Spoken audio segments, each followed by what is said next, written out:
How are you? Good morning. How's It's- your run? Oh my God. Yeah, trying to, I'm inspired by the fitness of all you girls. You know, you look like you're very trim. How are you holding up physically at paano mo na-maintain yung physique mo? You know, I've been training in the Philippines, Miss G.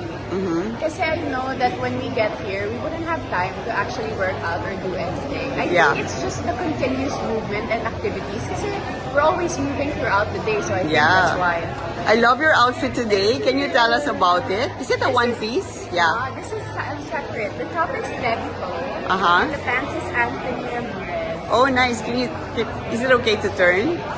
Nice. And I love the Philippine flag cover you have on your phone. Always, you know, it's a good reminder why I'm here for. Yeah.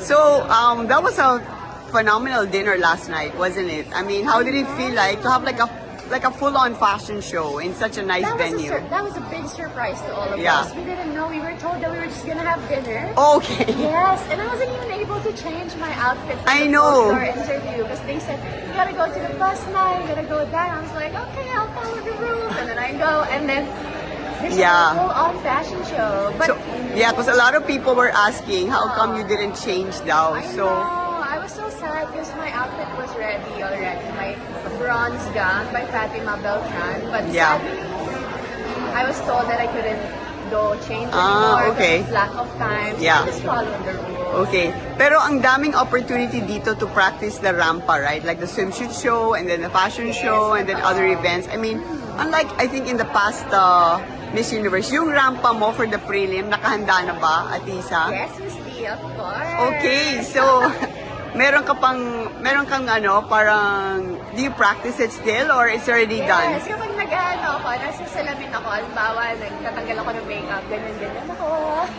Yeah.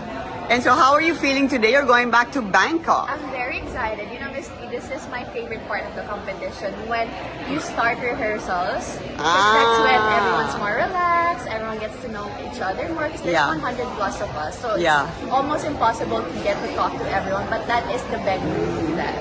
And then, alam mo yun, parang you're rehearsing for the big night. Yeah. So that's my favorite part. Yeah. So how are the girls? How has the interaction been in the last 2 weeks? Everyone has been so amazing and so kind, and I wasn't expecting anything else because this is Miss Universe. Like, all the countries are sending their best girls here. Yeah, we spoke to Panama. She said you guys are very helpful in the room. Are you also going to be roommates back I hope in so. Bangkok? I think so. They said that we wouldn't change roommates anymore, and I wouldn't want to because I really love being with her. Yeah. What is your schedule today? Today, we come back to Bangkok, and then we do whole day rehearsals. Whole day Yeah, rehearsals, until huh? nighttime. Okay. And then yung national costume mo, ready na? Yes. Who's the designer for the Nat Cos? Maxima. Oh, Mac Tumang, that's right. And then your gowns are You about... like it, Miss D. Or, why? Okay. I'm telling you. And your gowns are Baltaguba, right? About it. Okay. Well, Atisa, the Filipinos are following your journey here. Super cheering. So, give us a shout out sa mga kababayan natin na nasa Pilipinas pa at yung mga pupunta dito sa Bangkok.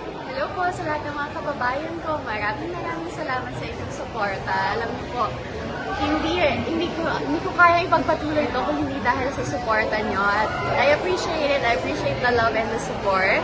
Yeah. And sa mga manunood, see you!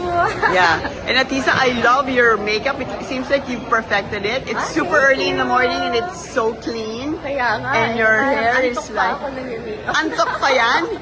Huh? Yes. Well, we love you. We're cheering for you. Super God bless and mabuhay Pilipinas!